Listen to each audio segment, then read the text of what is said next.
5 tomorrow. Also, women's final for the first time in the history of the Australian Open being played under the lights on laver. So no issue with the temperature tomorrow.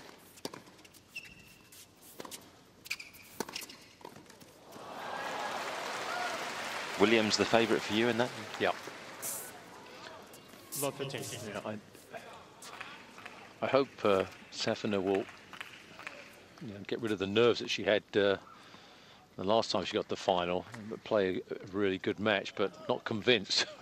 Looking at sometimes the way the serve goes, I think you've got to favour the experienced Williams in this match.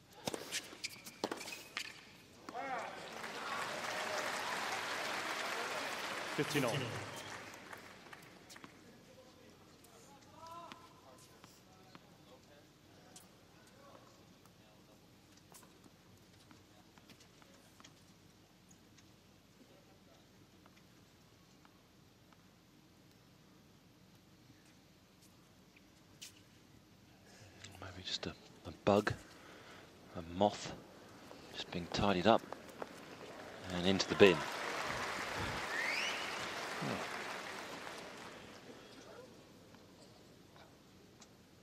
Ball kids can't be squeamish around here.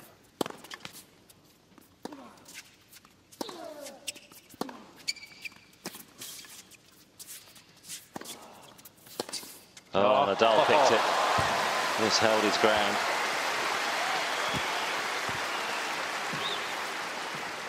Chance here. Certainly earned with this point. Scrambling all over the place at the back, but he bluffed it. He was going to go the other way, checked, and then moved back to the forehand side and just ripped it.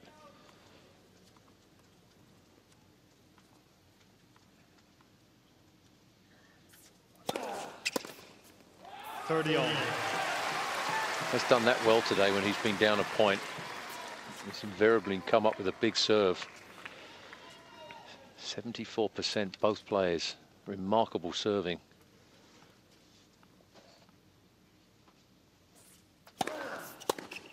And another. 40.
For a moment there, you thought that maybe he was lining up Nadal in his sights, but just electing to go to the gap.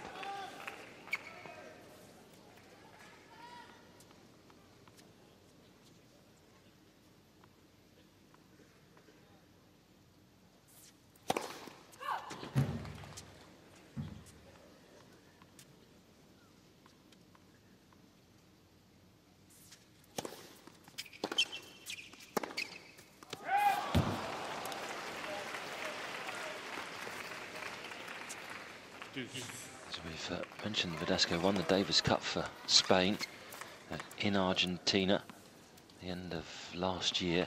Won the vital rubber, was 2-1 down in that match against Jose Acasuso. So he can draw on the memories, the very pleasant memories from that encounter at the end of last year.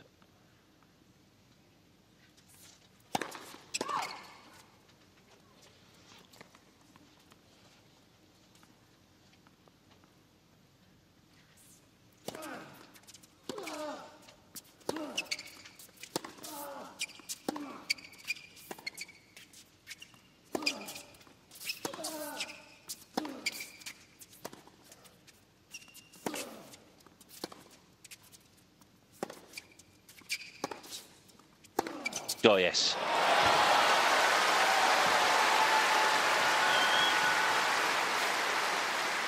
I think that's been one thing with Nadal that he hasn't done great today. When he's had these type of shots there, he's gone too many times to the forehand from that position instead of hoisting it back deep cross court back to the backhand. He can't do as much damage from the back, Verdasco, off the backhand side.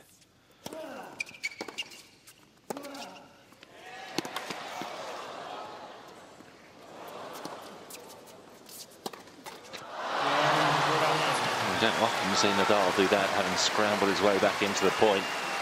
And the hold it is for Verdasco.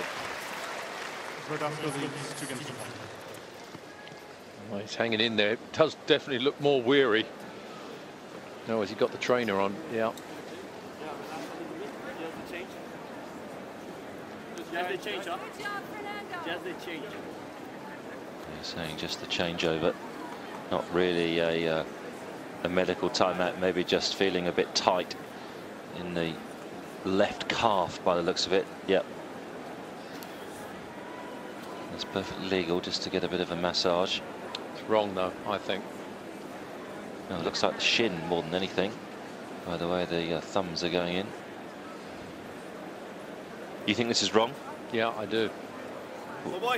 This is just a lack of conditioning, do you think, then shouldn't be allowed? Or Yeah, I don't think it should be allowed. I think if you actually have a timeout for something, I get that perhaps, but if it's anything to do with tiredness of muscle or cramp, that's physical conditioning. Time.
just a few late arrivals just coming in behind Verdasco in the president's box.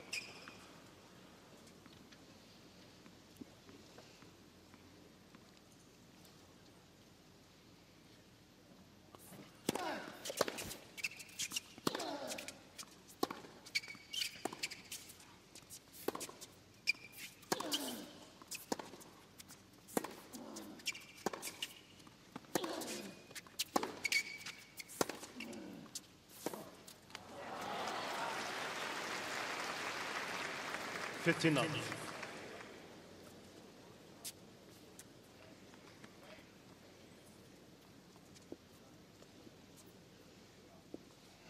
Sure what he was doing there. Maybe he was just taking some of the cream off the shin. Looks like he shaves his legs, Verdasco.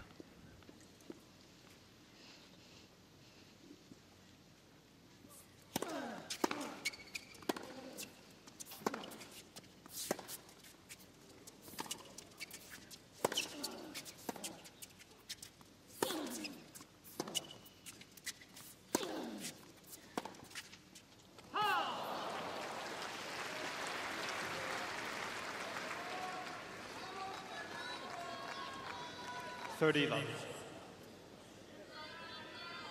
Agassi as well was another guy that used to shave the legs down, maybe just to help with massages.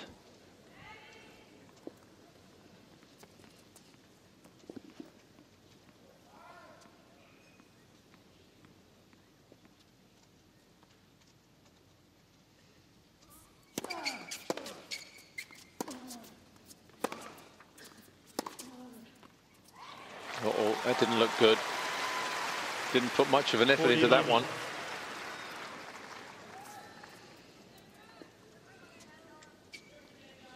Nadal looking at him intently at the back of the court there, watching that.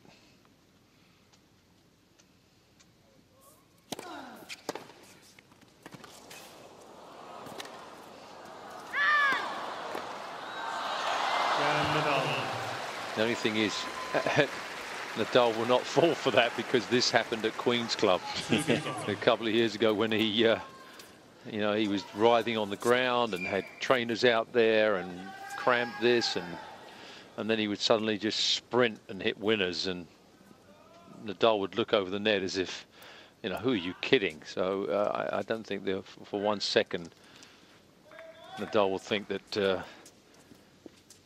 this is the end of the match or his opponent's badly injured. You probably think, don't try this one again on me, because there was a bit of an exchange between the two of them. 15 love.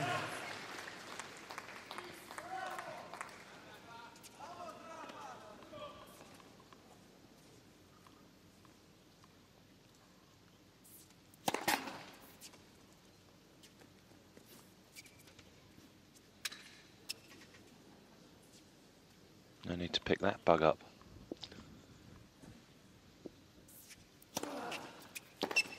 God, look how far out wide Nadal is on that serve.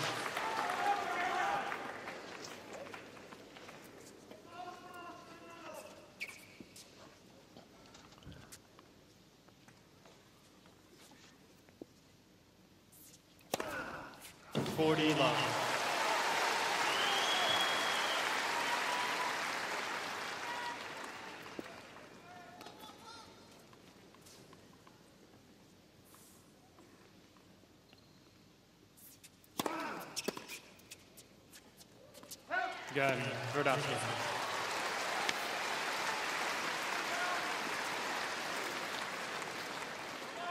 Verdasco leads for games to 2. Comfortable hold. Verdasco. I wonder whether the trainer's going to come back out again. Yes, he is. Nadal looking very closely at what's going on.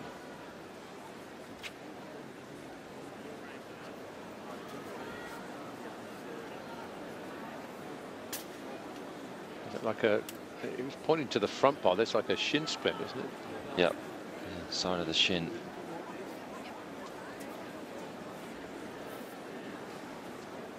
As we mentioned, he's played a lot of tennis. Remember, Verdasco had never won 5 consecutive matches on a hard court before. So maybe the body just not used to the strain that it's been under over the last 10, 11 days. Played doubles as well.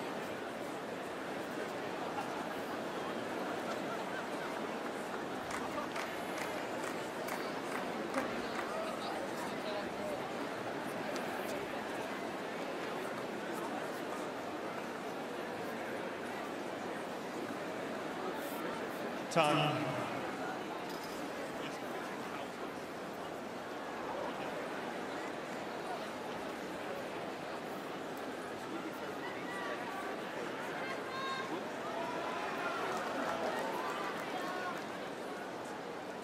He's got to be careful here. Time's been called quite a while ago, and Nadal's ready to go.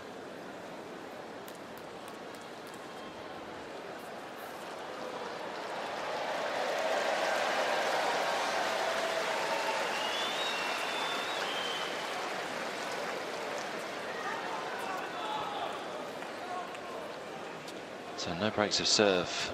Early stages of the 4th. Nadal 2 sets to 1 up. 2-3 behind.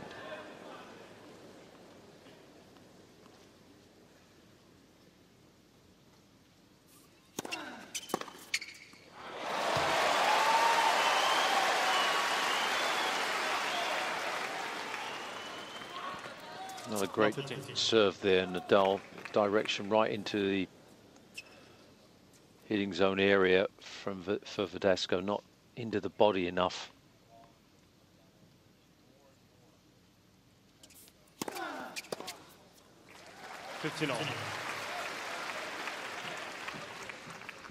If that shin or calf or whatever is causing problems, then you'll see and he'll start to go for a lot more winners. Try and cut the points down.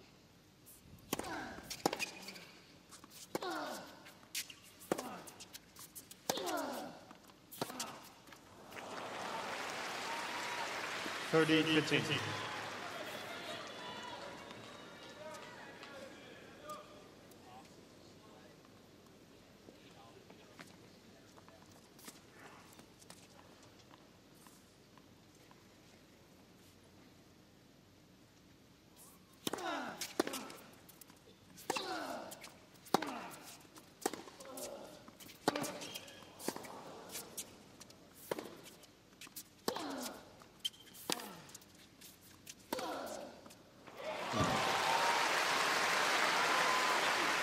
40-15.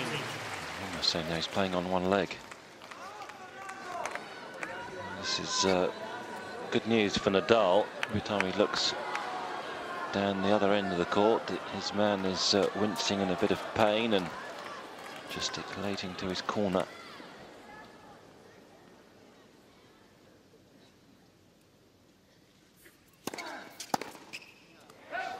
Yeah, Nadal. Well, let's see if it affects his serve, because it 3 games on. certainly didn't in the last game, and I think that's where Nadal will be not buying this. You'll have to be convinced if, you know, with the dodgy game, or if he's not still hitting these huge serves.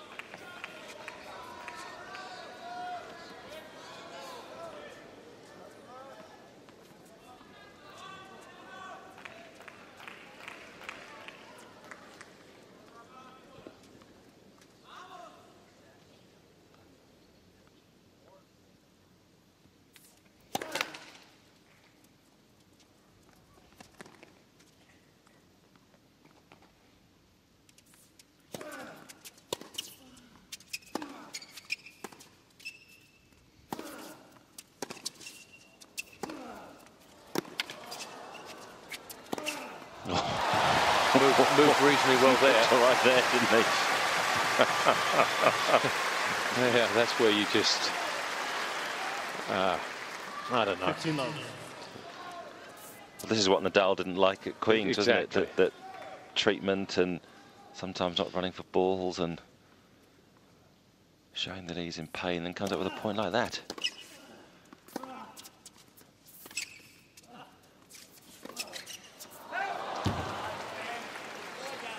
$15.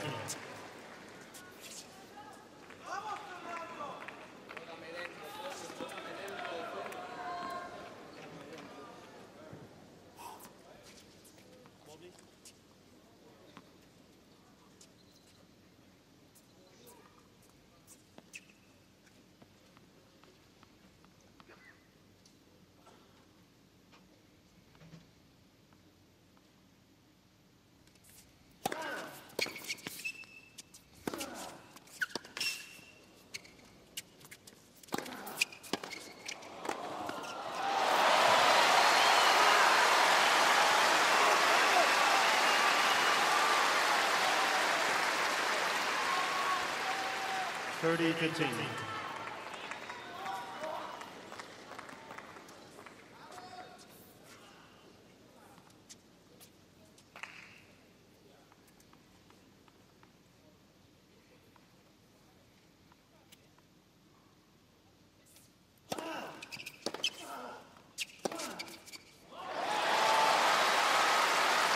Yeah, he doesn't look too bad to me.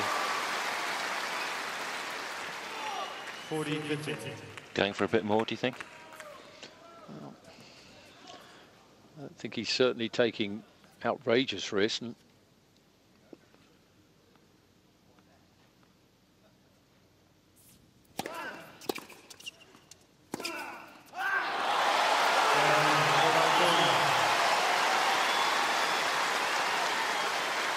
New ball, please. Verdasco leads 4 games to 3.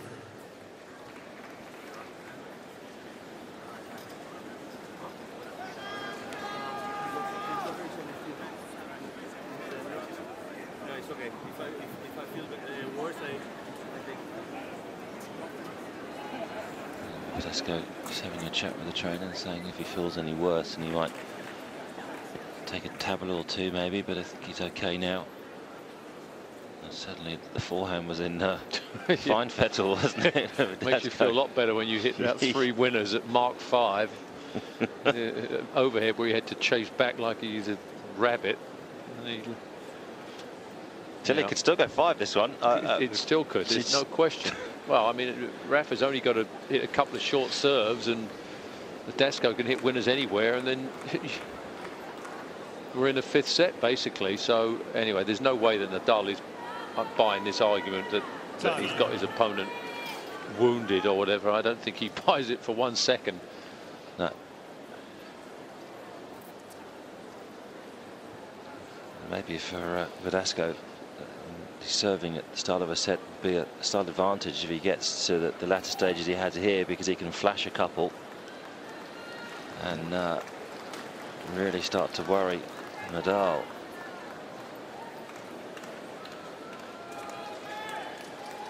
Still very much game on here, coming up to the 4-hour mark, time played, and still Nadal really hasn't put that much breathing space between himself and Verdasco. He's 2 sets to 1 up, but he's down 3-4 in the 4. And a full house still here on Rod Laver at 11:45 at night. It's arguably been the best men's match we've seen so far.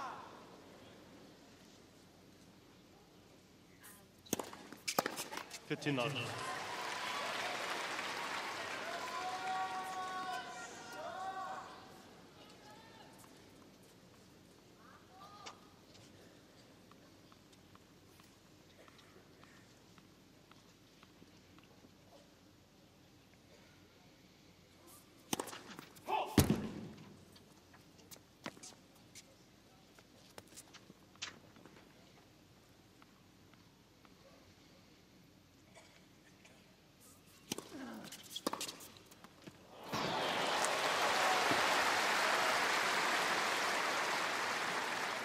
15 all. That's winner number 78 from Verdasco. That is remarkable. Against someone of Nadal's speed, to hit that many winners is just incredible. 37 from Nadal.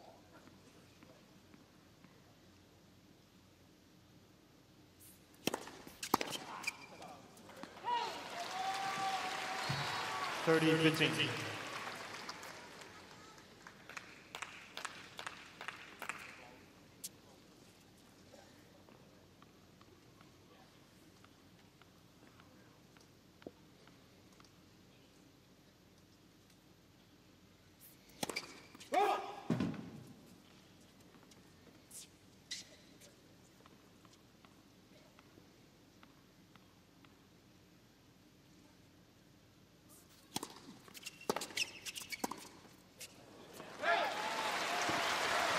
This is one of those danger moments coming up. 30 all.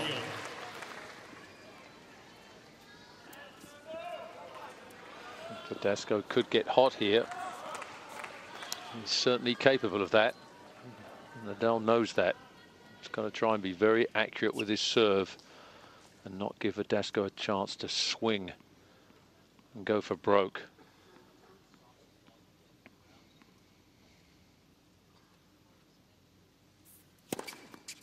Well, Did what you asked him. 40-20. Ace number 12.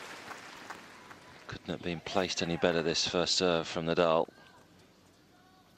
that was just pressure serving from Nadal.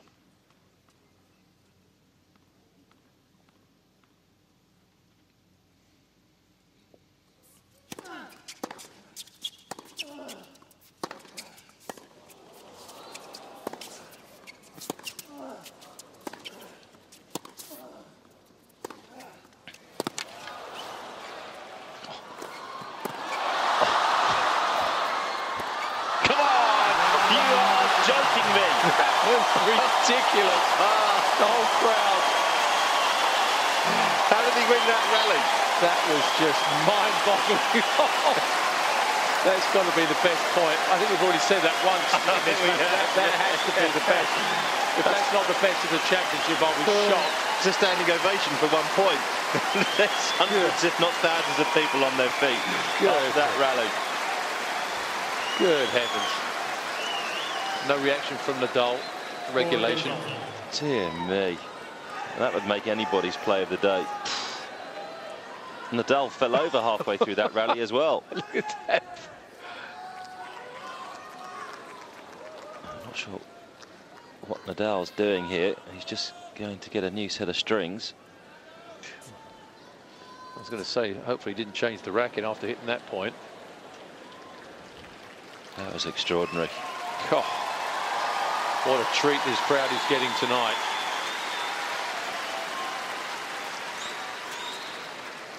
Now the pressure switches back onto Verdasco.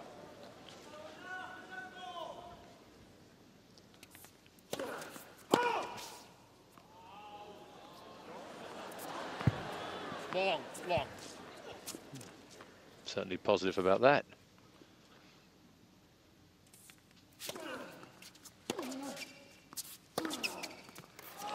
Nothing on that return.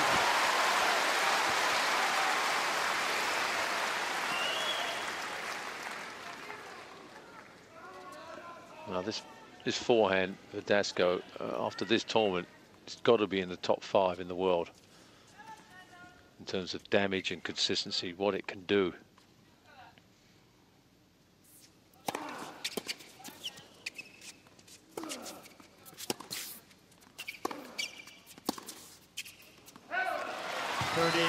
Serve's got to be in that group as well. Well, this one you're getting 73% of them in. It's never dropped below 70% in the match for Verdasco.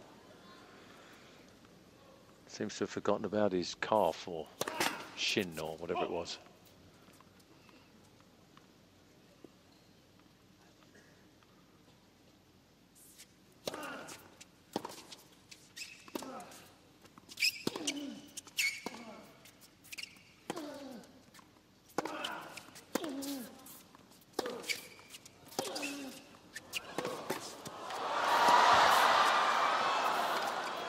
That's extraordinary.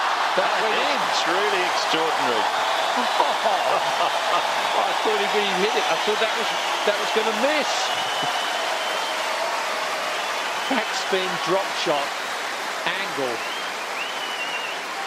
I tell you what, this match would make a pretty highlights package, that's for sure. Look at that. That was a golf shot. That was a Phil Mickelson lob wedge shot, that was.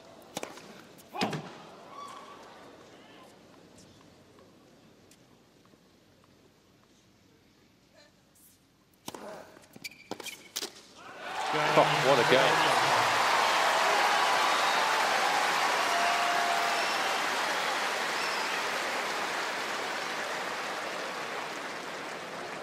Verdasco leads 5 games to 4. Actually, you've got to hand it mentally to Verdasco, because when Nadal held there with that just ridiculous rally, I mean, very easy for Verdasco just to take his eye off the ball and momentarily play a couple of bad points to open up his service game. Absolutely. No, he is taking some pills there. Oh dear, oh dear. This is actually, I mean, it is a great match. I mean, it's one of the best I've seen for a long time. Well, certainly probably the best match I've seen since the final. This is the rally where he fell over. This is the one that Nadal won. Yeah. Does a 360 on the ground and then ends up winning the point. Time. Just look at the amount of work and the amount of energy he's using just to stay in the rallies, and the punishment that his body's taking. The smash coming from Verdasco. Somehow he framed it back.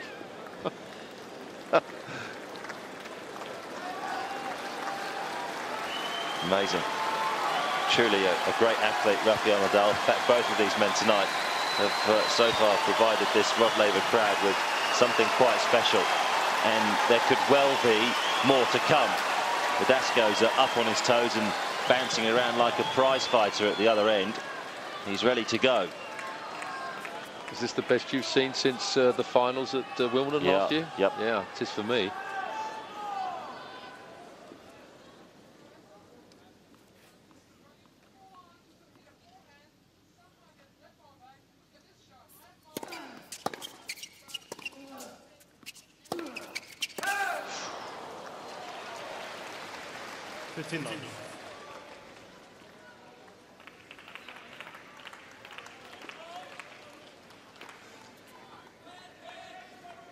Past the 4-hour mark. Federer delighted. Yeah, I think he's asleep right now. Yeah. Although no, Federer, he might just be staying up and enjoying this. He's a bit of a tennis fanatic, Federer.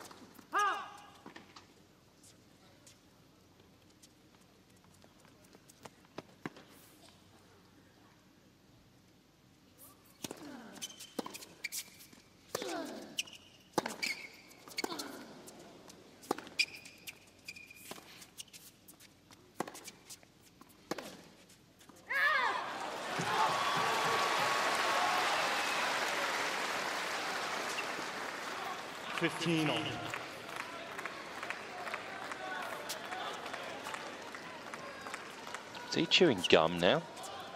Is he? Amazing how much better his legs are now.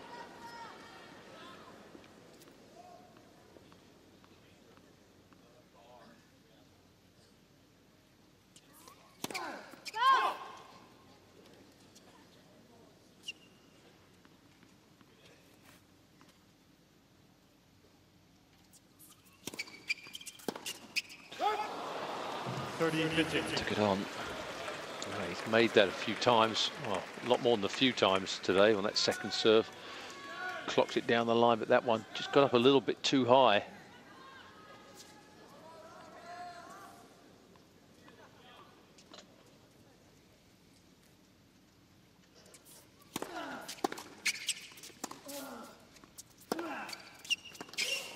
Missed it.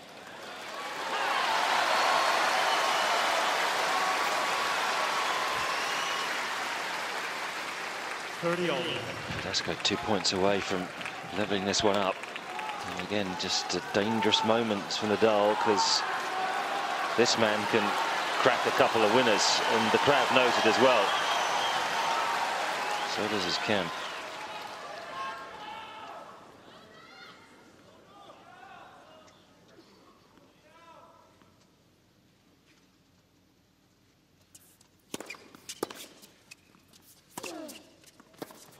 Oh, that was close. Boy, when he hit that, it looked like it was going out, but that dip that he gets and that spin brought it down and just inside the line. What a forehand.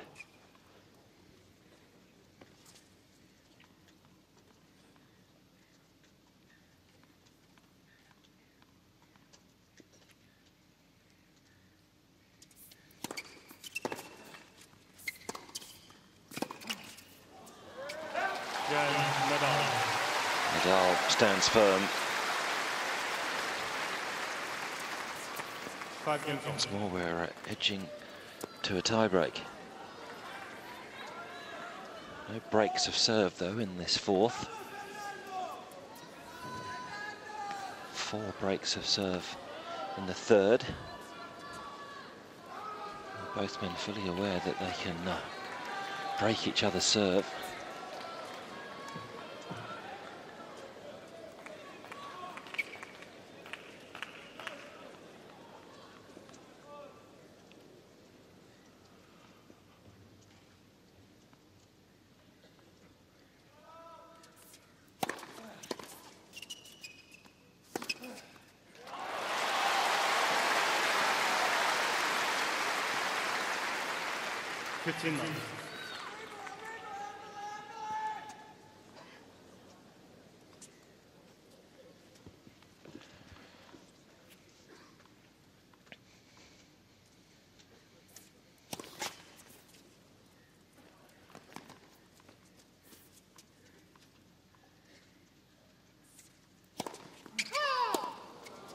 It's his first double fault. 4 hours of tennis serving the way he has done with his second serve. First double fault.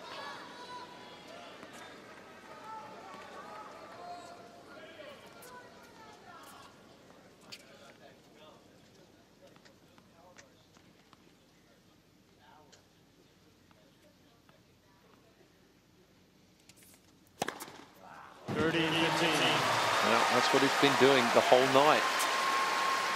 Responding after a disappointing point. He's come up with a big serve almost every time.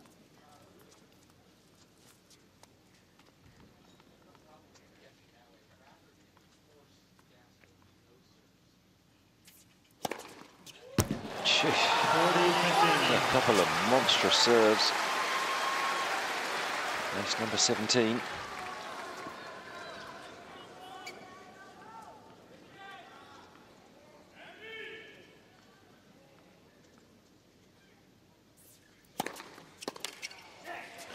Well, there's nothing Nadal can do like that. That is just serving at its very best from Fernando Verdasco. Verdasco leads 6-5. Wow. Bit of a free game here, isn't it really, this next one for him? Yeah, what a incredible response there. You keep thinking that he's going to play a little bit of a shaky game, maybe at least give Rafa a chance to get in, and he's just remarkable performance by Verdasco. This is unknown territory for him, and he's responding just like it's a regulation match for him. I mean, this is better than the other day against Murray or Tsonga. And this is a different level. Way better. He's had no dips tonight. No dips at all.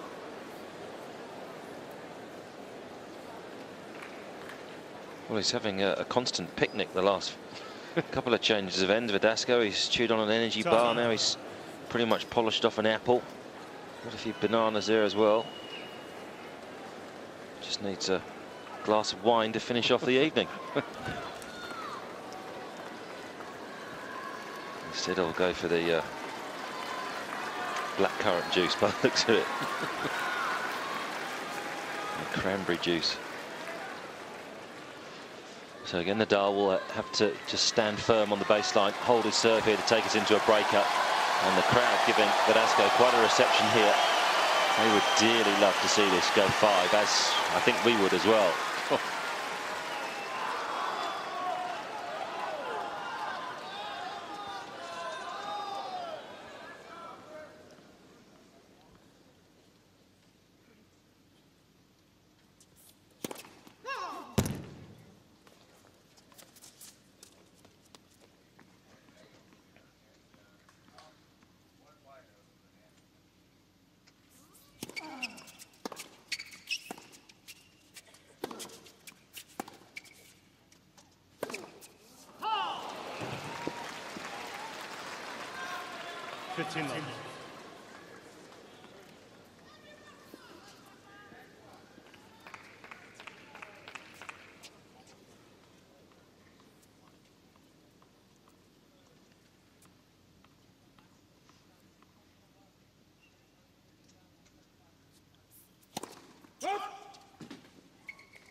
Disappointing start. Two certainly hittable serves in on the first 2 points, and has done nothing with either of them.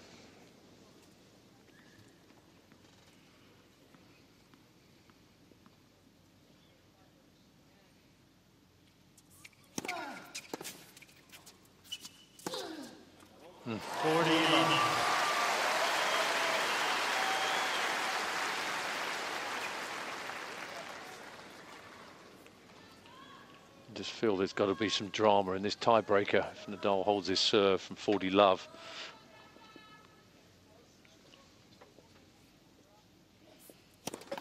Net for serve.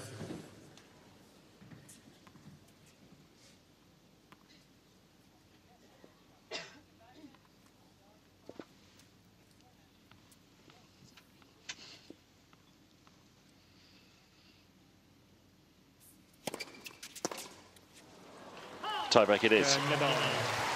Needs to get rid of those returns before the tiebreaker. Now this could be special here. Well, there'll be a battle once more in the tiebreak between Nadal's stubbornness from the back of the court, because you can guarantee he won't give a free point to Verdasco. Can Verdasco continue to serve like he has been and continue to strike the winners like he has been? Yeah. It's a fairly simple equation in this breaker. If he misses, Nadal will go through.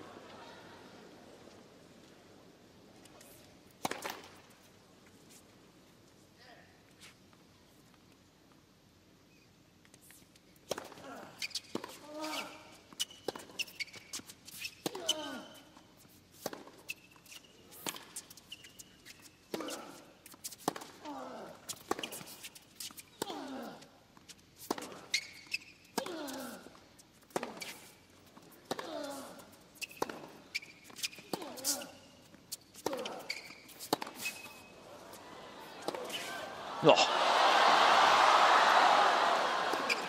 Made it. What a point. Stunning point to start the tiebreaker. It just does not get any better than this. 1-0. How did Nadal pick this up though? Look where he is when he plays this. I mean, he's not even near the court.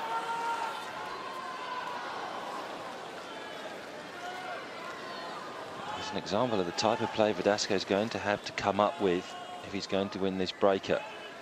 Again, Nadal making Verdasco hit the winner.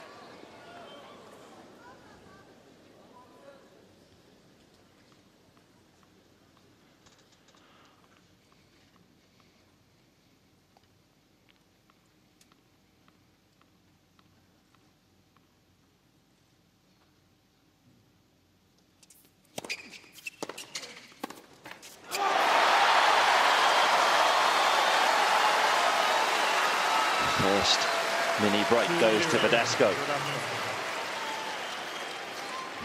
First set went to Verdasco on the tiebreak, 7 points to 4. The third set on the tiebreak went to Nadal, 7 points to 2.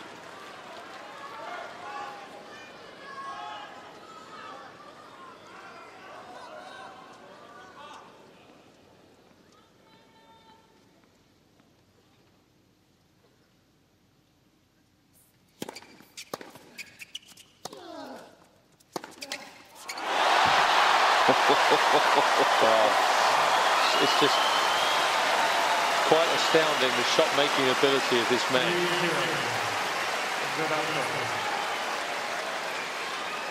It's a total of 85 winners he's hit now.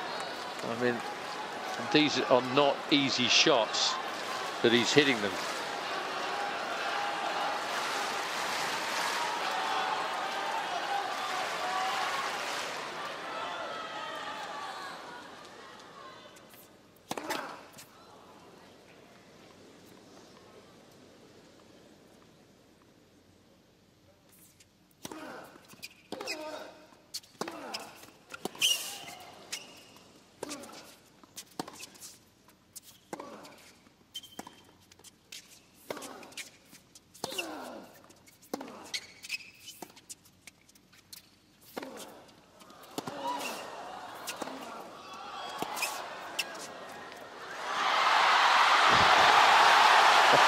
Look at Verdasco go. Nadal can't quite believe it. Verdasco's as high as you can get on adrenaline right now. Pumped to the brim with the stuff. Couldn't have played 4 better points. No, breathtaking.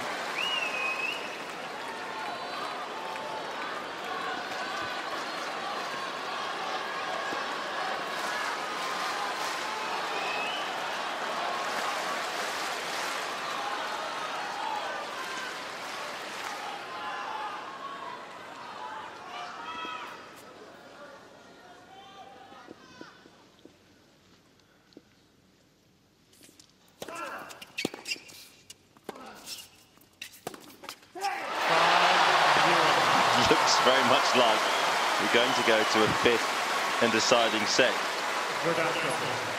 Remember, they'd met 6 times before this one. Nadal had comprehensively beaten Verdasco on pretty much every occasion, bar the match at Queen's Club 3 years ago when Nadal had to win a couple of tiebreakers from a set down. I'm not sure Uncle Tony thought that this would be happening tonight.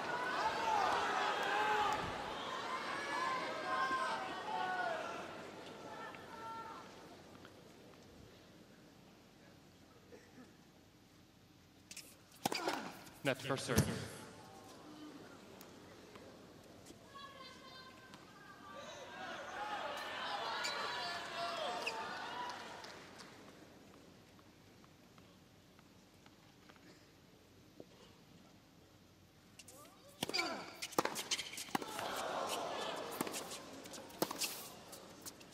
Oh, can you play a better tiebreak? Can you play a better tiebreak? Oh, I don't think I've ever seen one like this. Especially after 4 hours and 15 minutes of tennis. How is this possible? Well, I said at the start of the break it was either going to be Nadal's stubbornness and Verdasco's error, or if Verdasco can get winners. That's what he's done. Yeah. 6 winners in a row. Yeah.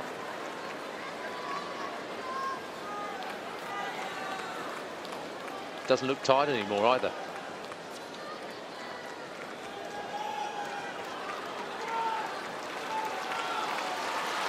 Look at the eyes almost exploding out of the skull of Verdasco. He's doing a Nadal. He's sprinting around the back of the court.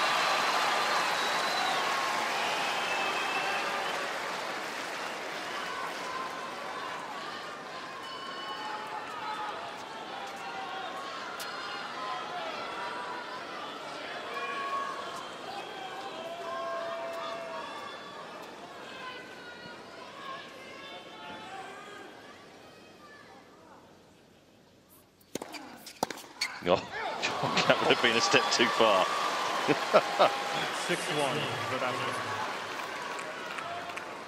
Why not when you've got 6 set points in the bag? So Rafa will still probably believe he can win this from this position.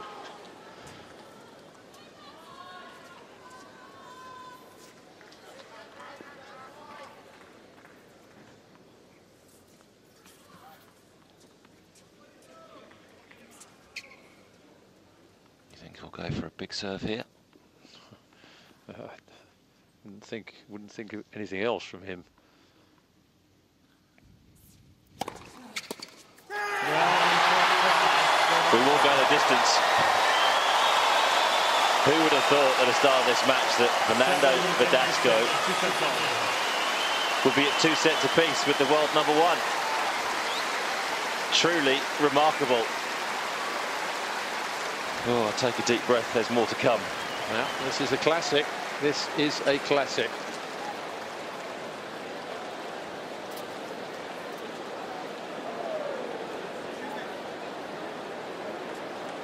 You wouldn't have thought this, though, would you? I mean, No. honestly, I think No. we both sat down tonight, and I thought 3 sets, maybe 4. Yeah, I thought he could win a set. But never 5, No. and in with a shout of actually winning right Oh. now. But it's No question. 1 set shootout. 1 set shootout with a guy who's going to open up his shoulders and have a go. That's obvious. He looks like he's got a second wind. He doesn't look like he's puffing away like he was. And, you know, he's so capable of hitting winners from anywhere. I mean, look at this staggering amount once again of winners. And the unforced errors there, 9. That's not bad considering how long that set was and who he's playing against. I mean, that's quite about 21 winners against Nadal, who's greased lightning around the court. It's the shot-making ability. I mean, this man is just a remarkable player. He's basically almost come from nowhere at this level. Yeah. And has just adjusted to it, you know, like this is regulation for him. It's just quite astounding. I mean, I don't. Sure, Federer can hit these type of winners, because not knock off Nadal. Well, I mean, he certainly hasn't done it. This is just, some of it is just pure unadulterated power, but it's not ridiculous power. It's in within range. You know, that it doesn't look like it's an outrageous shot. it's quite remarkable. There's some real animation and belief in the face of Verdasco, isn't there, after some of those shots? Just gone for a change of shirt, change of shorts maybe. Still a pretty warm evening out there, 12:20 at night. But look at him, almost as if he's running out after the first set. Well, I think whatever happens here, though, we've got now another genuine contender for big titles. I mean, whatever, you know, you have to look at that and say, why not anywhere else? Why not at the US Open? Why not at Wimbledon? He's got every shot in the book. He looks now that he's in incredible shape. His mind now is totally different than what it was. Why not? Another one that you just go, yep, he's up there. Another one for Murray to deal with. Yeah, exactly. That was just what I was thinking. This is So, what a fifth set we've got on our hands here. 4 hours and 23 minutes of play. And Nadal, you know, will give it absolutely everything. And I think, by the looks of it, Verdasco is raring to go as well, just straining at the leash at the start of the fifth. The winner will take on Roger Federer in Sunday's final. Federer will be loving this right now. Nadal to start. Long set, of course, no tie break. Could be here for a while.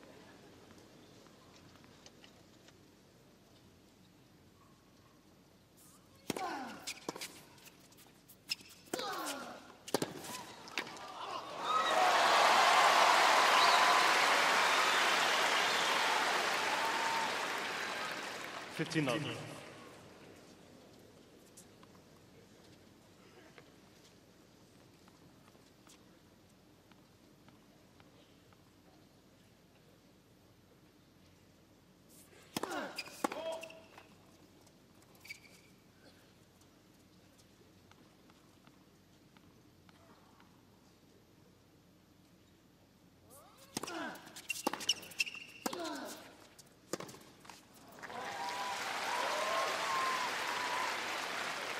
30.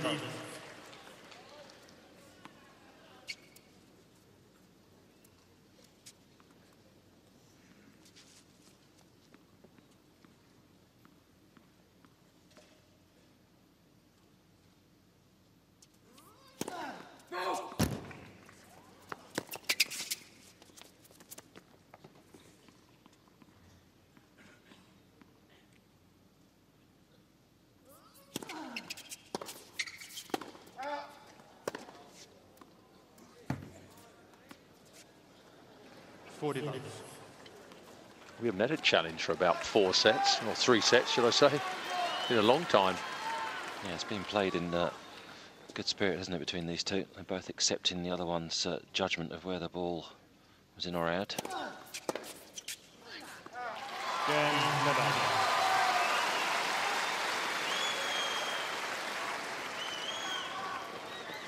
We certainly didn't expect any letdown from Nadal. You never do. But I'm sure that when he comes off the court after this one, he will think, if he does get through, that he really didn't expect this type of scoreline.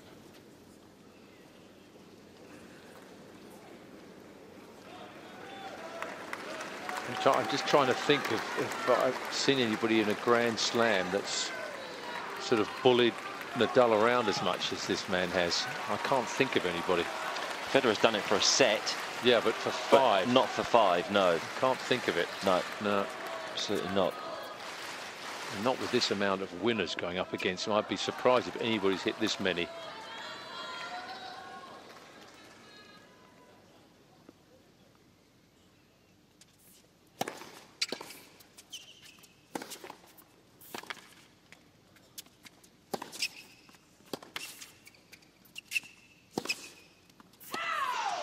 Very close, that one. Ah, there we go. The left baseline, the ball's cut out.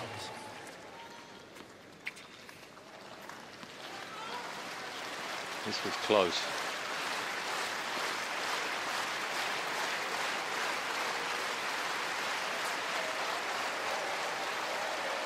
He's got it. Yep.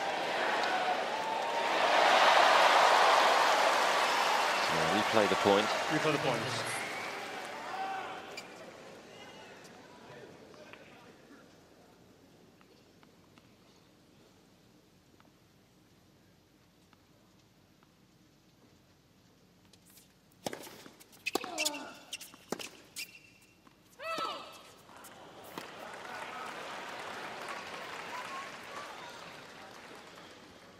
Love 15.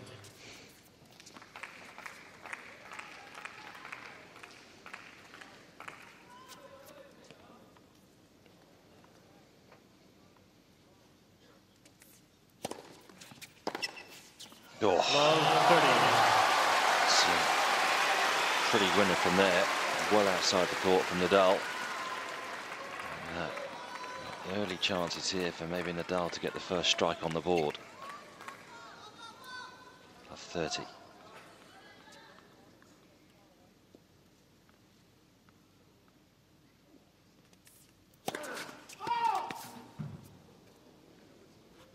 I saw it long. No, on this one, I'm sure.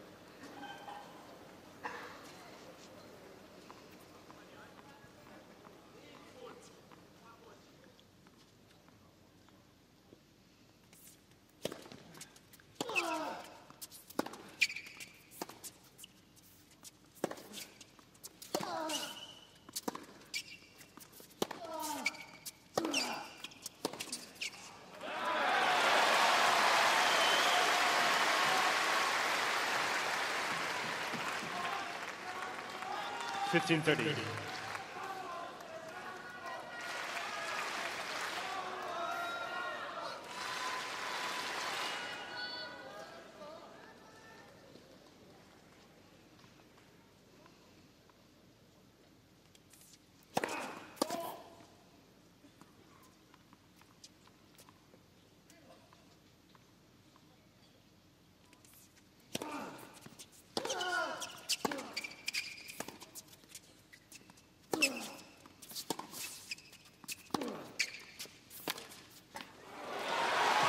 Doesn't shy away from the play, does he, Verdasco? 30 all.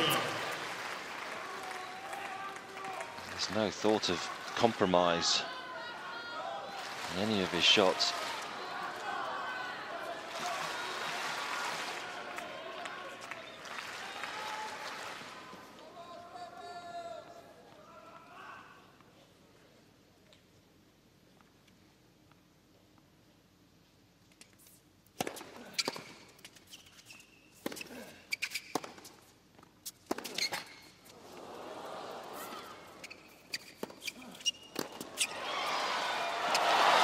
Finally, he got a net call that actually helped him there, Nadal.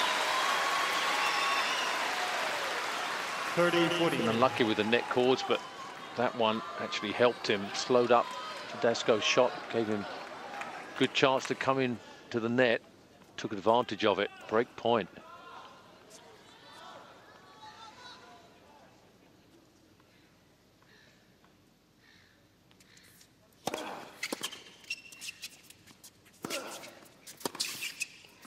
Just missed. Just missed. So close to the first break in this fifth set. Yeah. Don't often see Nadal with that type of expression.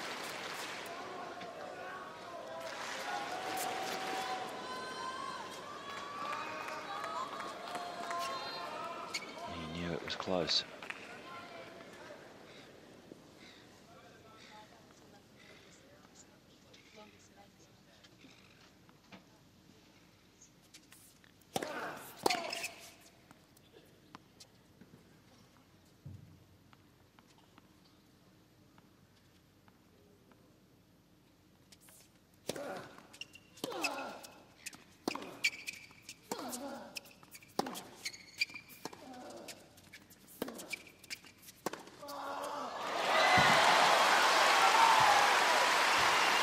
Finally, Nadal strikes a winner of his own. 44 from the world number one, 87 from Verdasco. Second break point of this game for Nadal.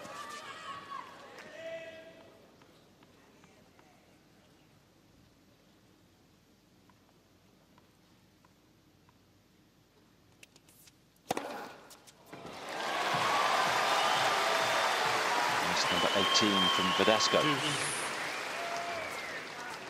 Incidentally, the longest men's singles match here, the Australian Open, Becca Camporese back in 1991, 5 hours and 11 minutes. This one might go past it.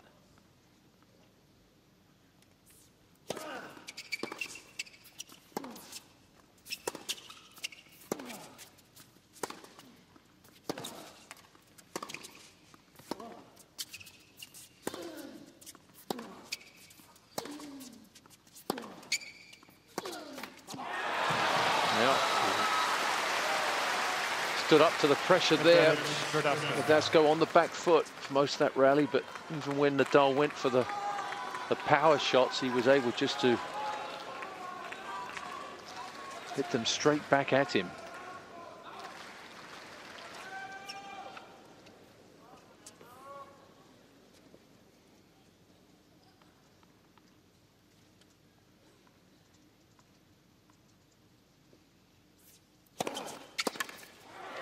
What a hole. It's a big hole. Certainly answered a lot of questions tonight.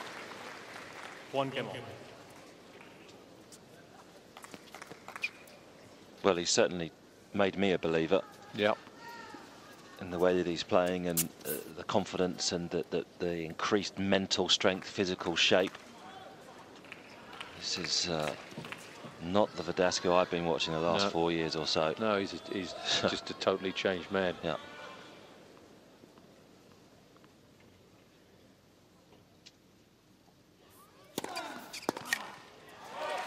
$15.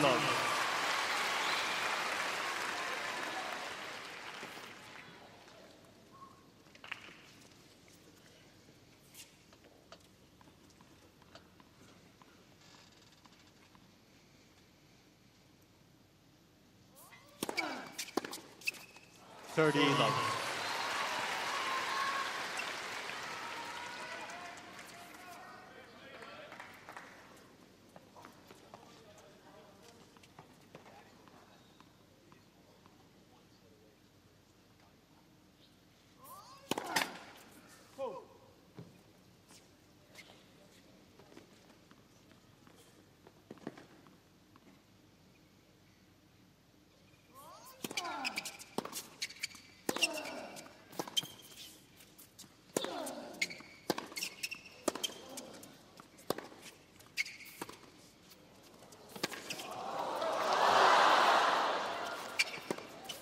What a point.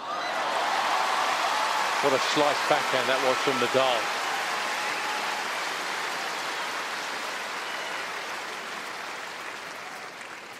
$40. Superb slice, this one. Stayed so low, going away from Verdasco. He did well to hit a squash shot. Another squash shot.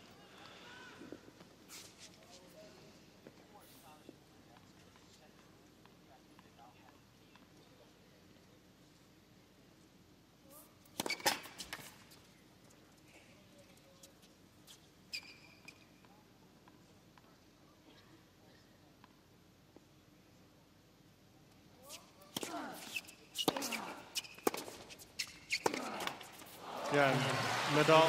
Nadal, certainly the player that's getting the comfortable holds early stages of the fifth.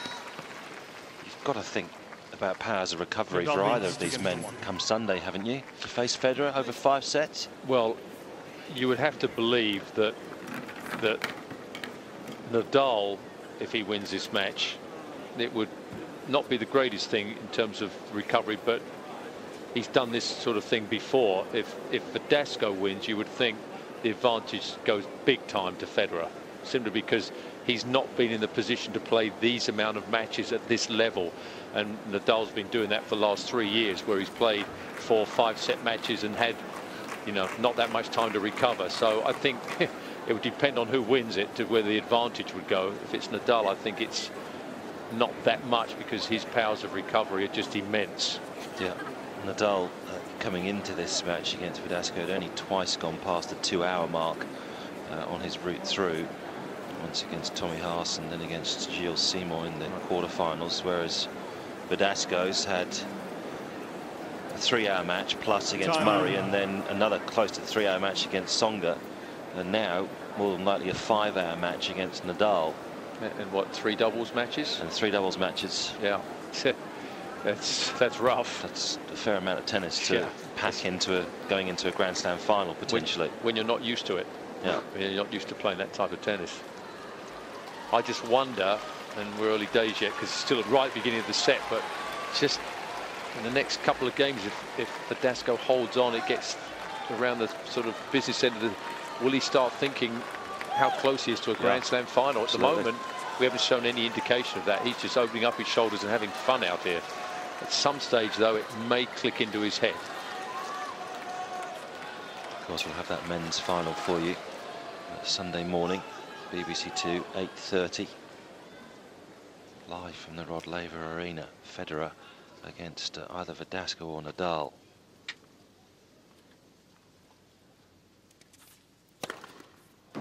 Of course, the women's final we'll have live tomorrow morning on the red button at 8:30. Serena Williams against Dinara Safina, and then highlights on BBC 1 at 1 o'clock tomorrow afternoon. 30 love.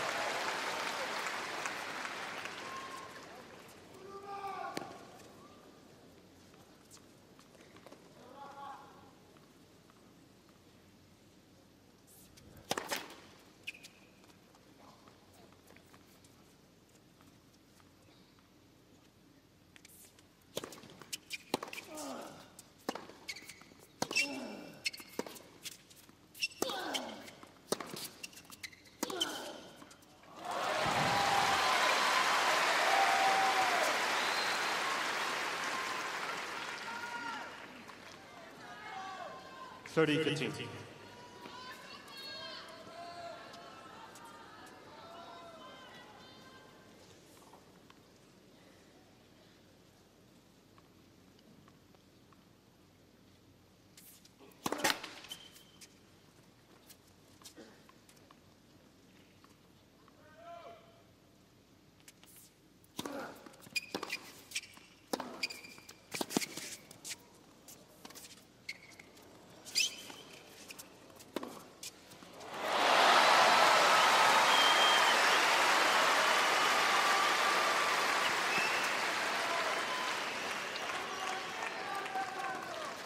$40-15.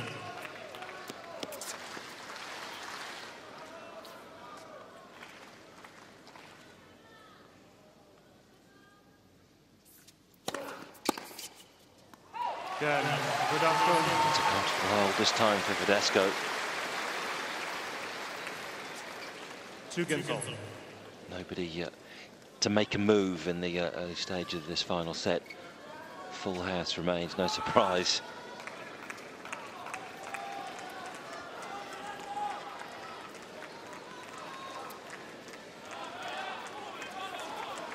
Fastest serve of the evening, that one for Verdasco, 222 Ks. And that's after 4 hours and 41 minutes of play. He's still able to crank down the serves.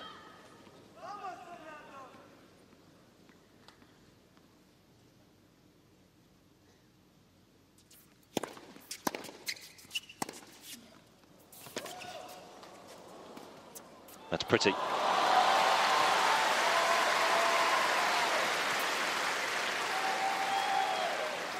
$15 love.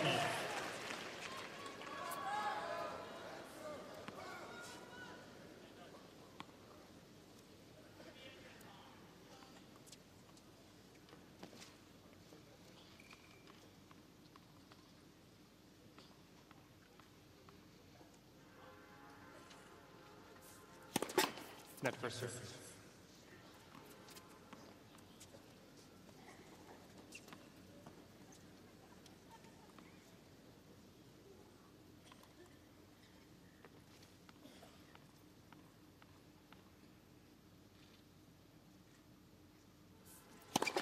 Net first serve.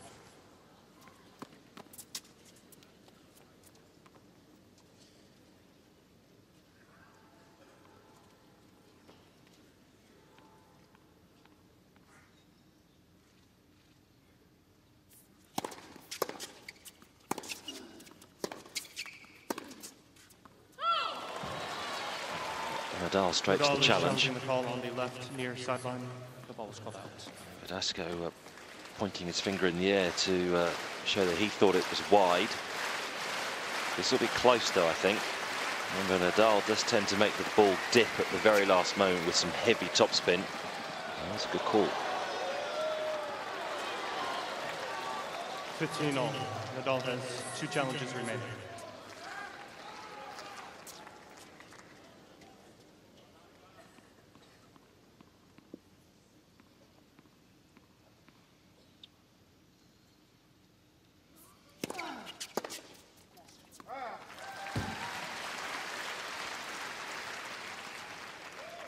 (30-15).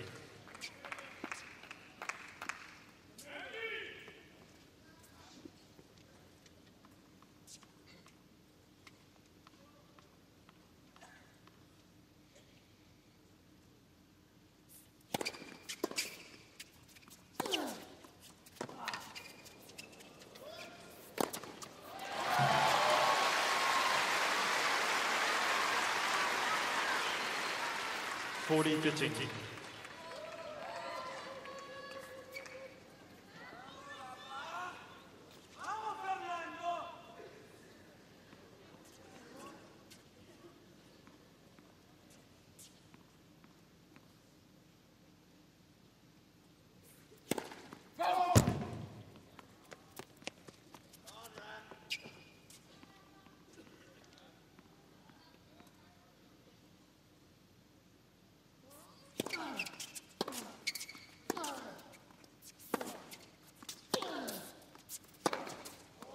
Game, Nadal.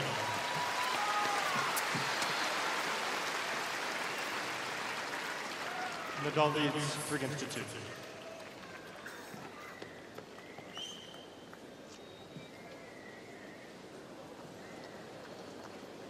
Looks a little bit more aggressive to me, Nadal. Beginning of this set, I think he, getting the 4th, just went, I won't say passive by any means, but just wasn't quite, you know, was going for the ground strokes as much as he was in the 3rd set and at the end of the 2nd. Just seemed to drift off a bit and was almost not like he was waiting for Verdasco to make mistakes, but wasn't going for it as much as he had been, and then he just seems to be coming back to that aggressive mode again. Must still be pretty warm down there. Both men with ice packs on the back of the neck. 20-1 at night now, so you'd think that the heat has certainly gone out of the day for sure. It's probably still low 20s out there at the moment. There's plenty of fuel and liquid being taken on by Verdasco at every change of ends. Well, whoever wins this match probably won't get to sleep much before 4 or 5 o'clock in the morning, probably, by the time it's all said and done, with refueling the body afterwards and the massage and doing the press and everything else. So, yeah, advantage Federer.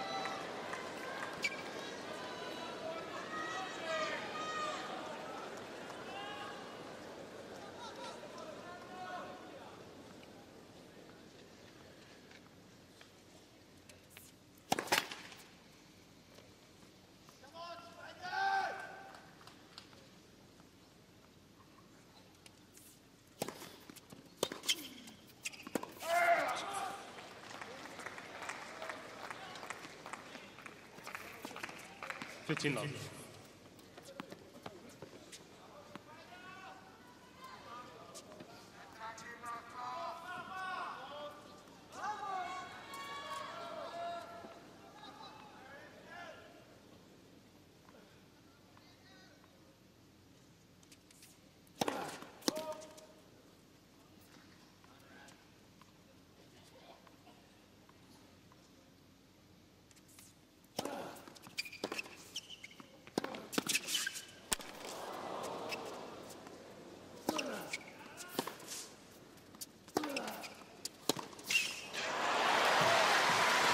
Nadal put the brakes on a couple of times there. 30-love. Might need some new shoes after this match.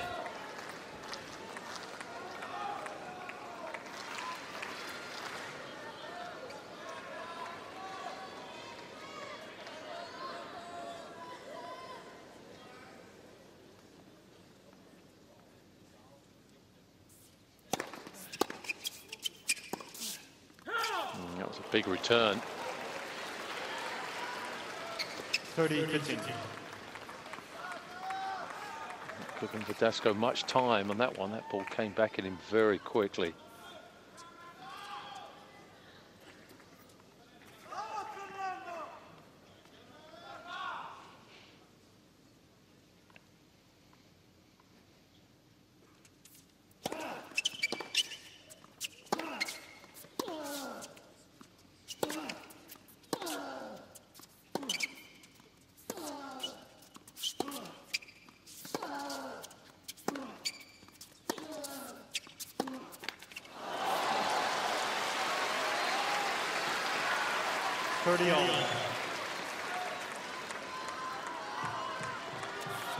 Verdasco's already faced a couple of break points in this fifth set.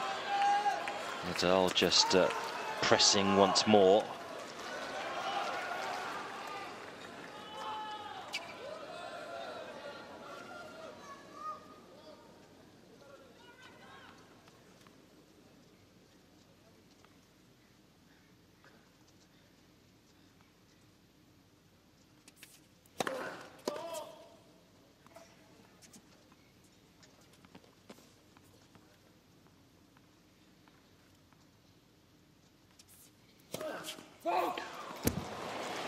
Only his second double fault, but it could prove to be a crucial one for Verdasco. Break point Nadal.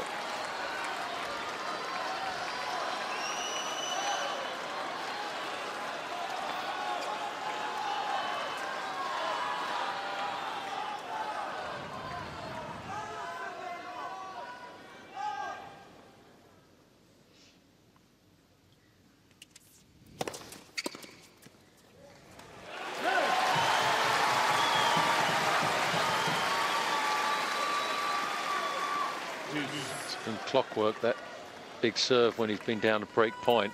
He's made that first serve almost every time.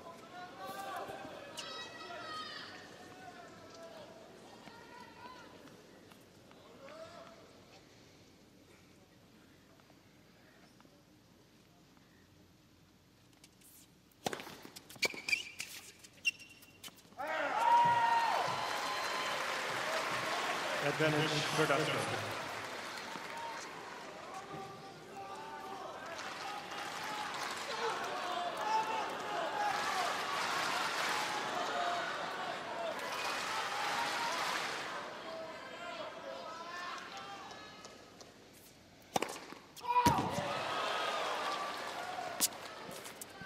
Verdasco's challenging the call on the left service line. The ball was called out.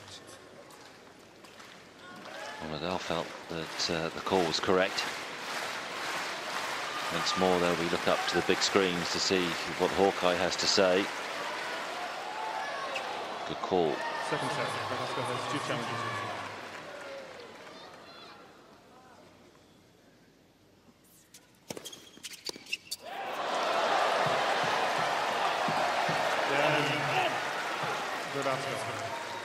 And once again, remarkable. Verdasco serves a double fault, only the second of the match to go down break point. You think, is he choking a bit? Is he thinking where he is, how close he is to the finals? And then he just hits some big first serves, gets himself out of trouble once again.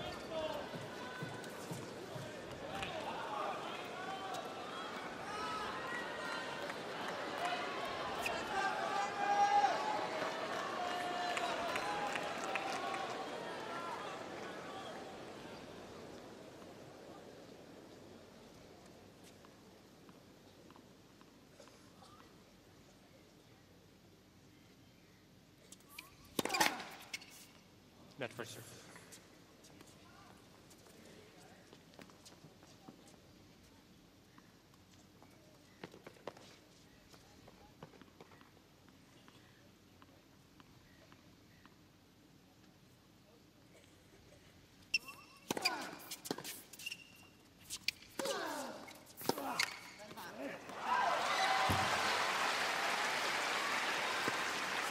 $15.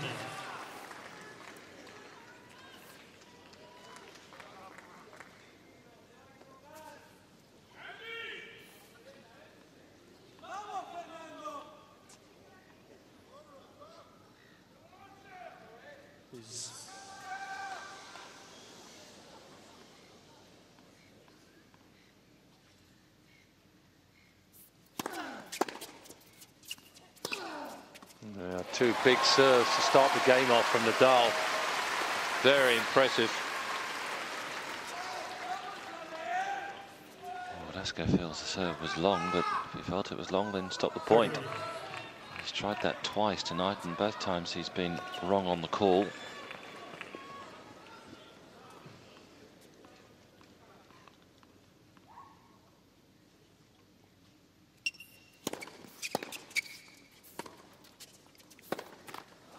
That's ambitious from that position. 40 love.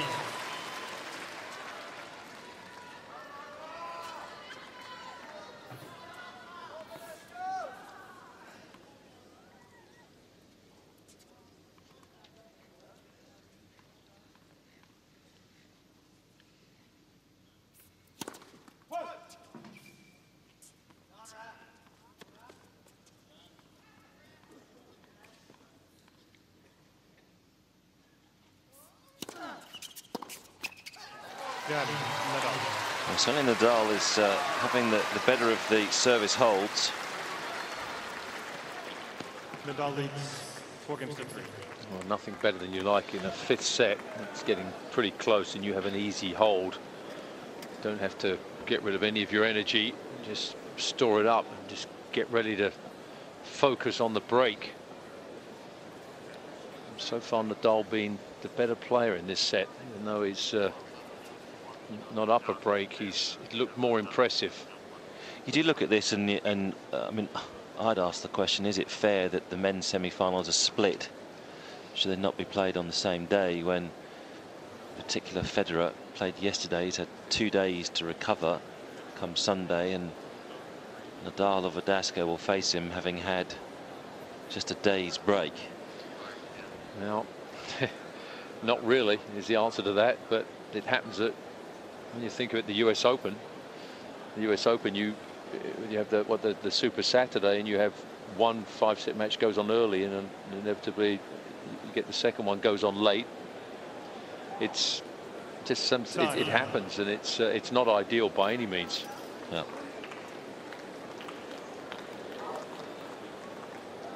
Of course, it's tough to predict that it's going to be like this, how late this one's gone.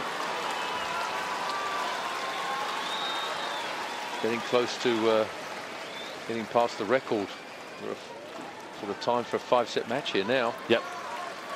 4 hours and 56 minutes we've had. The longest match in Australian Open history, men's match. 5 hours and 11 minutes. The men's singles match, of course.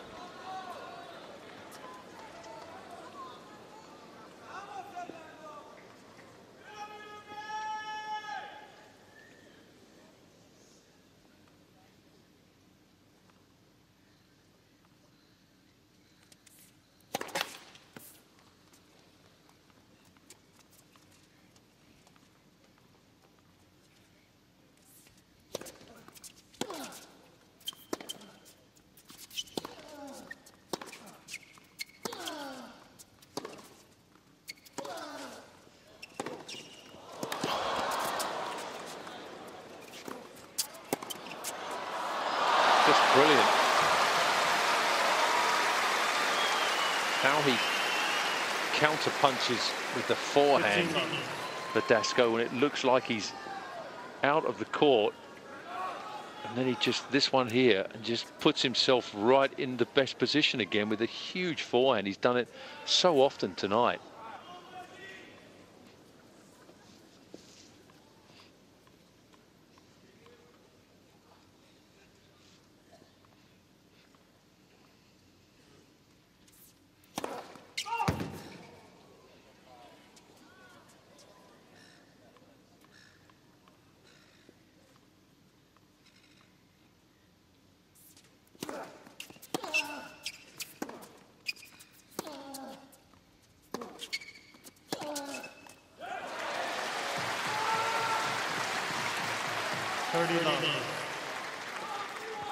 So Verdasco at the moment without a permanent coach. There'll be a few coaches' CVs landing on his doormat when he gets back to Spain. I think, a lot of unemployed coaches wouldn't mind a piece of this.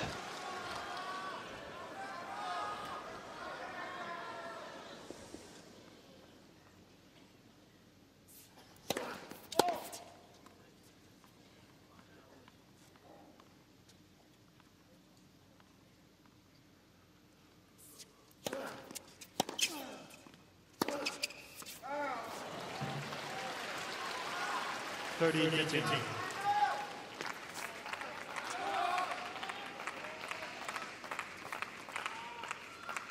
It's not a bad time to hit a wild forehand when you're up 30 love.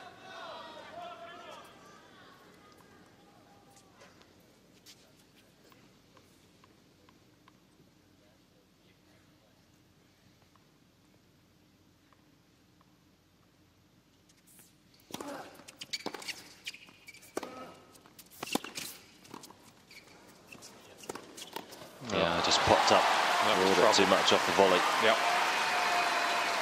Once more, verdasco. 30 all. A spot of bother on a service game. Now that wild forehand looks like a little bit nasty. Back to 30 all.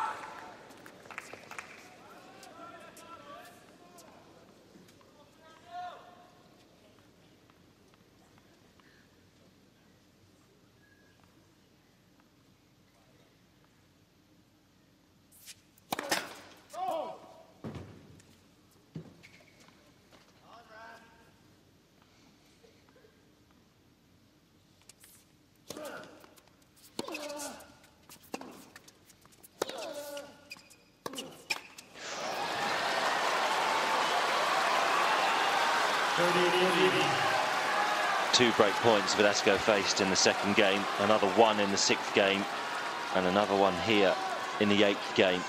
Every time he came up with the first serve.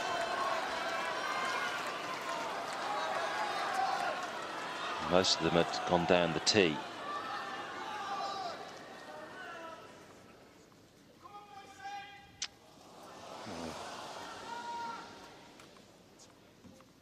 Just somebody slightly over-enthusiastic. Verdasco just stepping away and settling himself once more.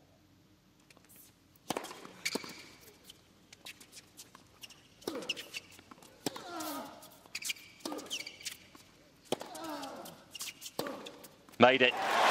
Whoa. Talk about playing the big points well in this fifth set, Verdasco. Dear, oh dear. Most shots in that rally were in dangerous territory. Go for that shot. That was a virtual match point.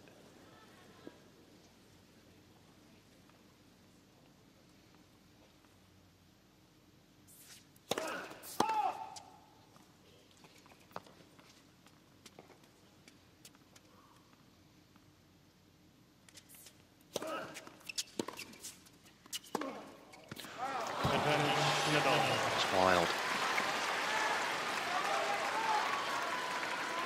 Nadal normally so adept at converting the chances. Just 3 of 16 break points taken tonight for the world number one. He'll have one more here to leave him serving for the match.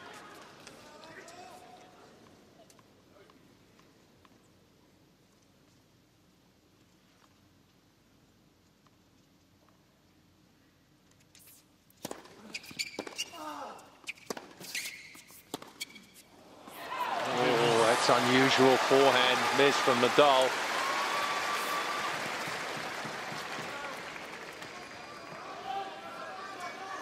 Well, you call that an unforced error from Nadal, and that's only number 25 of the match, and we've been playing over 5 hours now. 5 hours and 3 minutes.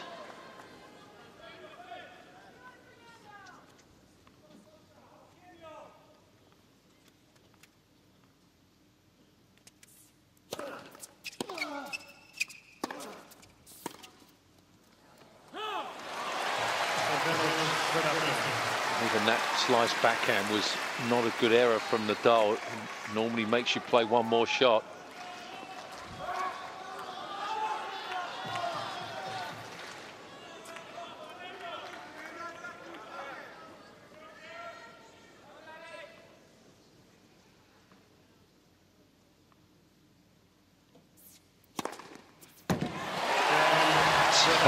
A remarkable hold again from Verdasco.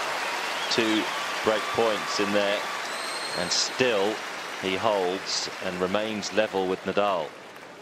4 games all. Nadal yet to be tested in this final set on serve. Could now be the moment for Verdasco to strike.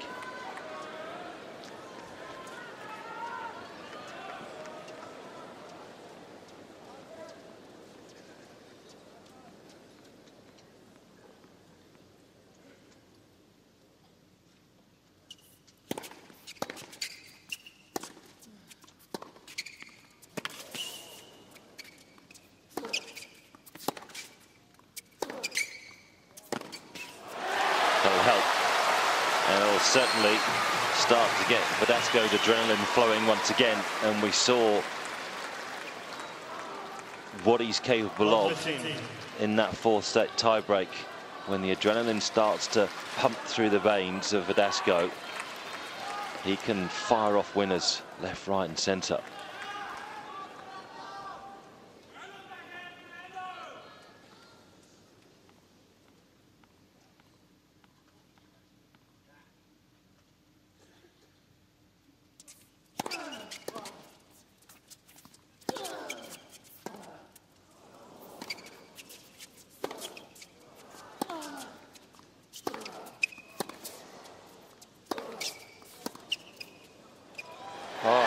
Good was that striking of the ball. So close to the line 3 times there. Crowd thinking those were going out. The ball dipped at the last minute, and now big time trouble here for the #1 seed. Verdasco into this. Look at the eyes, look at the desire. Just burning. Verdasco, love 30.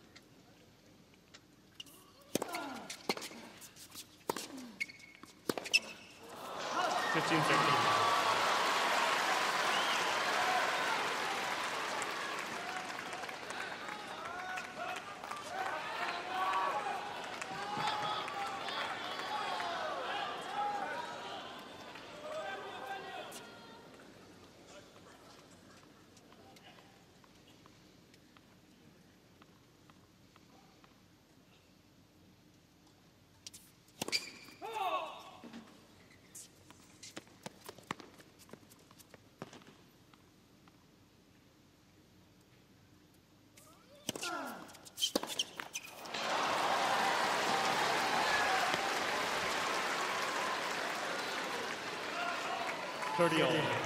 He had too much time to think on that one. It's a bit of a gift, isn't it, the last 2 points?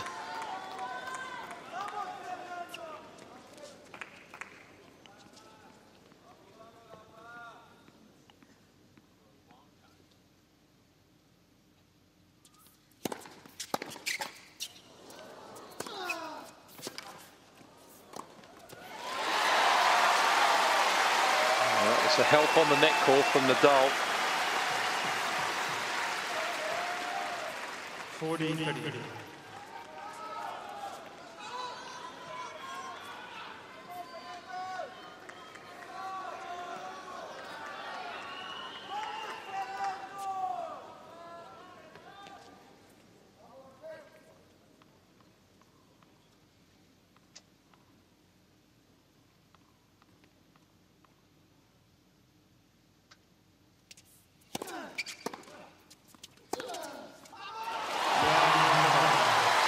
Some recovery from love 30, 4 points in a row from Nadal. And still no breaks in this final set. Nadal leads 5 games to 4. I wonder if Verdasco's just replaying that forehand return at 15-30.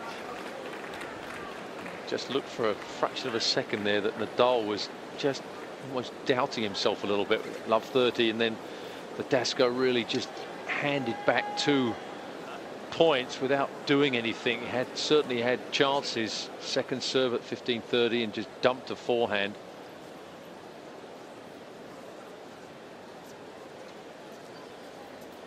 Good recovery there though to hold that service game, and now the pressure swings again.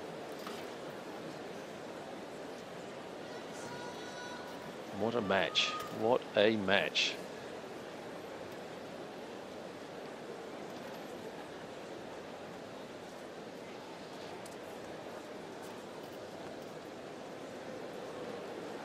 Just gone past 1 o'clock in the morning here now.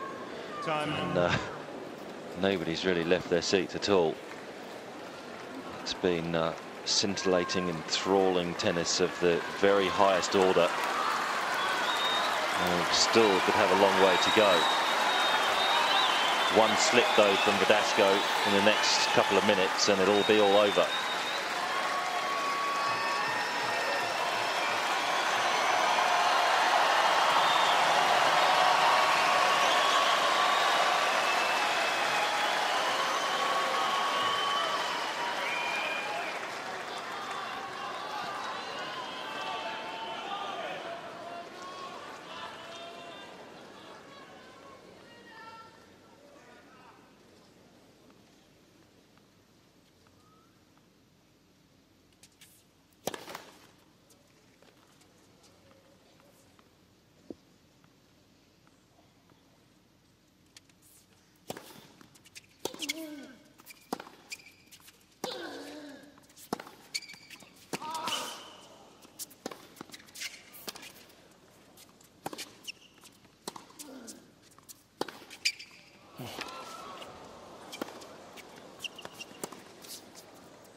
That's amazing.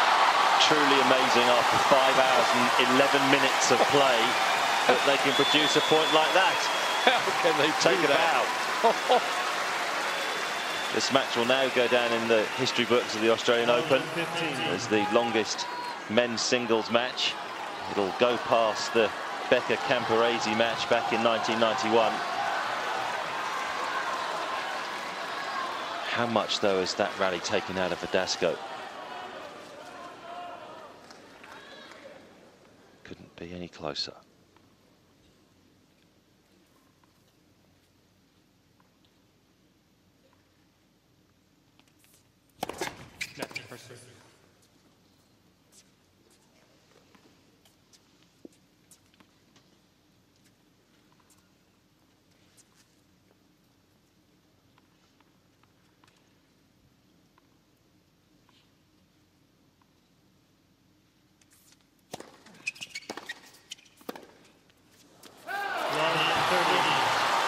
That's a big return.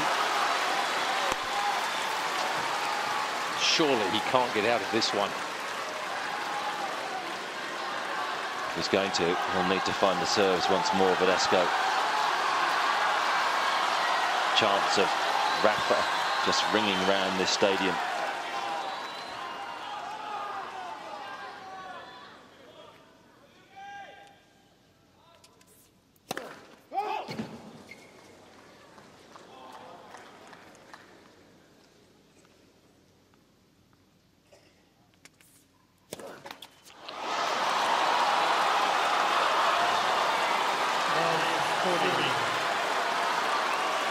Just the third double fault from Verdasco. Brings up 3 match points for Nadal to go through to Sunday's final. Uncle Tony's on his feet. You don't often see that.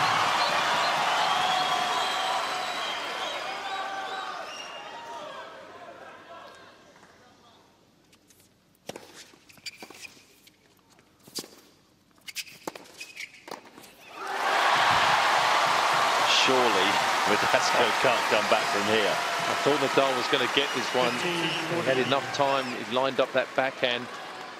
Didn't connect very well with it.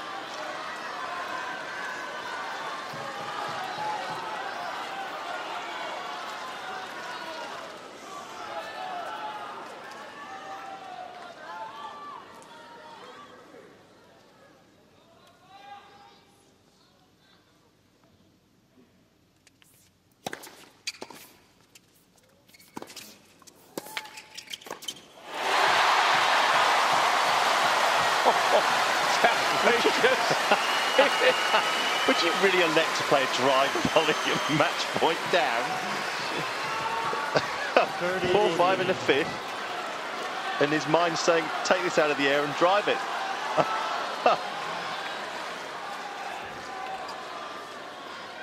Two saved, one more to deal with. This would be some recovery.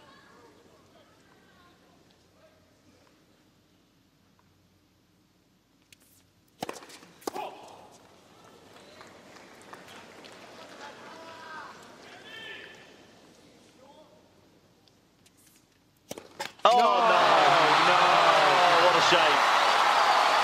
Rafa's on his back, Verdasco's on his knees. What a match.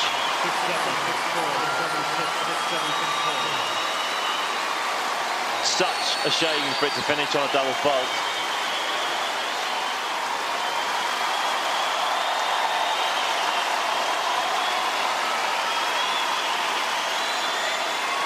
And you feel Verdasco's almost close to tears at the end there, but it will be a rematch. Roger and Rafa on Sunday. They haven't met since the Wimbledon final of last year. What a match that was. Could it be even better than what we've just witnessed here tonight on Labour? Quite extraordinary. And nobody, John Lloyd, would have predicted this. No, not in their right mind, they wouldn't. Just did not seem possible. Fernando Verdasco, in his first semi-finals of a Grand Slam, going up against the #1 player in the world, could keep that type of standard up for 5 sets, right up until the end. First time that he wilted was with those double faults. And what an ovation.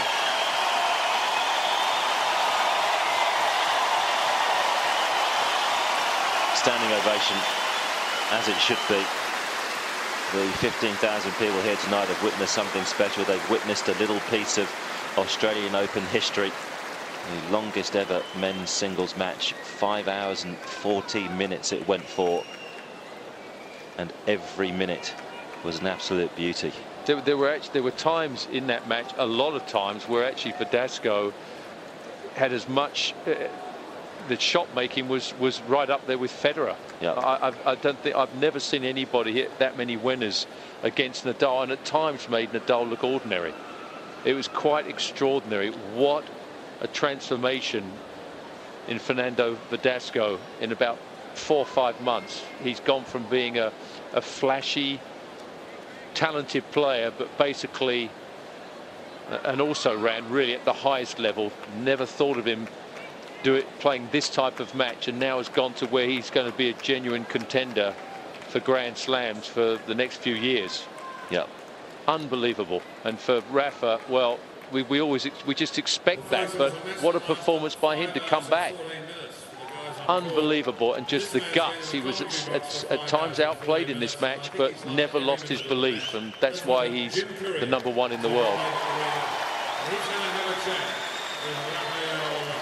You sense now Rafa just taking his time and making sure he doesn't cool down too quickly. He's already thinking about the final ahead against Federer on Sunday. So before we take our